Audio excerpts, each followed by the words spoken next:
आज हम लोग जानेंगे पार्ट्स ऑफ स्पीच के बारे में। पार्ट्स ऑफ स्पीच होता क्या है? पार्ट्स ऑफ स्पीच का हिंदी होता है शब्द भेद, यानी कि शब्दों के भेद को अगर अंग्रेजी में शब्द को डिवाइड किया जाता है तो उसी को हम लोग क्या बोलते हैं? Parts of speech.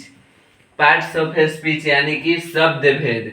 Parts of speech, speech मतलब क्या होता है? शब्द। अगर हम लोग बोलते हैं, कहीं भाषण देते हैं, उसमें जितने सारे शब्द बोलते हैं तो क्या है? स्पीच रूपी अगर हम लोग बोलते हैं तो उसमें शब्द ही बोलते हैं।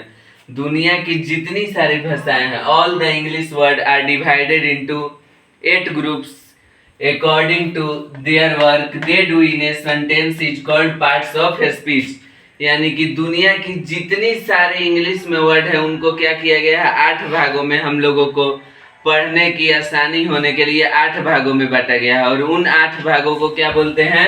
Parts of speech. जो अंग्रेजी के 8 भाग हैं उन्हीं 8 भागों को हम लोग बोलते हैं पार्ट्स ऑफ स्पीच। तो पार्ट्स ऑफ स्पीच समझ में आया होगा। पार्ट्स ऑफ स्पीच जो है 8 है, जिसमें कि पहला noun, pronoun, adjective, verb, adverb, preposition, conjunction और इंटरजेक्शन।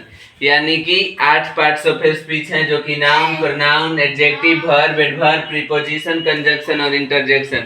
इन 8 को पढ़ने में सहूलियत होने के लिए पूरे अंग्रेजी के वर्ड को 8 भागों में क्या किया गया है? बांटा गया है। जिसमें कि नाउन जो है नेम को बताता है। नाउन जो है वो नाम को बताता है। दुनिया में जितने सारे नाम हैं, अगर हम उन लोग उस नाम को ले ले तो उससे बोलते हैं noun. Pronoun instead of noun, यानी कि नाउन के बदले में आने वाले शब्द को क्या बोलते हैं? प्रोनाउन। एडजेक्टिव क्वालिफाई नाउन और प्रोनाउन, यानी कि नाउन और प्रोनाउन की विशेषता बताने वाले शब्द को हम लोग बोलते हैं adjective. Verb show an action, यानी कि जो एक्शन क्या कर रहा है, काम क्रिया को बताता है, उसी को बोलते हैं वर्ब। उसके बाद आता है एडवर्ब, क्वालिफाइड वर्ब, जो वर्ब की विशेषता बताता है, उसी को क्या बोलते हैं? एडवर्ब। उसके बाद आता है प्रीपोजिशन, रिलेशन टू नाउन और प्रोनाउन, जो कि नाउन और प्रोनाउन में संबंध को बताता है। नाउन और प्रोनाउन के का वर्ड के साथ के संबंध को जो बताता है, उसी को हम लोग बोलते हैं प्रीपोजिशन। उसके बाद आता है कंजंक्शन, ज्वाइंस वर्ड। जंक्शन का मतलब ही होता है जो जोड़ता है, जैसे कि स्टेशन।